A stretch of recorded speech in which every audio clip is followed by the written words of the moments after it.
I'm Haleigh Holtz. I was born and raised in a small town in Idaho called Rexburg. I love anything related to music. So I grew up dancing. I also grew up playing the piano and the violin. It kind of just relieves so much stress and anxiety when I sit down to play.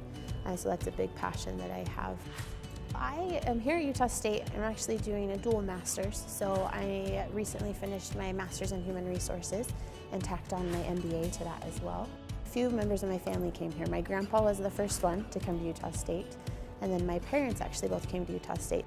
So I've kind of had this connection to Utah State my whole life, but really what brought me here was the fact that I could do a dual master's, which is something that I was really interested in.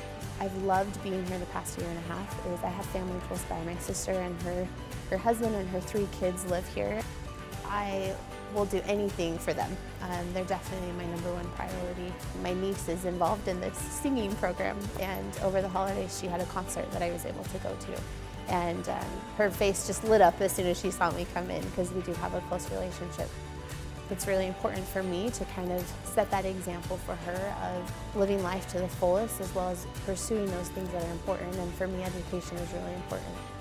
Last year when I started the MHR program, I had the opportunity to be interviewed by Fortune 100, Fortune 500 companies. And this is something, being from a small town in Idaho, I never anticipated having that type of opportunity.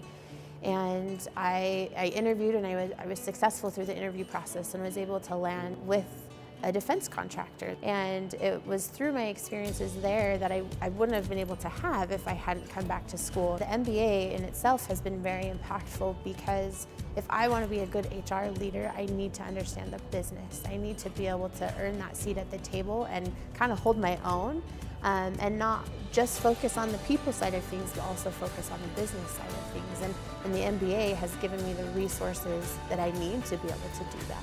I definitely feel like the Huntsman schools prepared me to be successful in my future career in HR and in the business world. I'm very driven and very goal-oriented, and I'm excited to be in that new setting of life and be able to put those characteristics into play and really just learn and grow and develop as much as I can.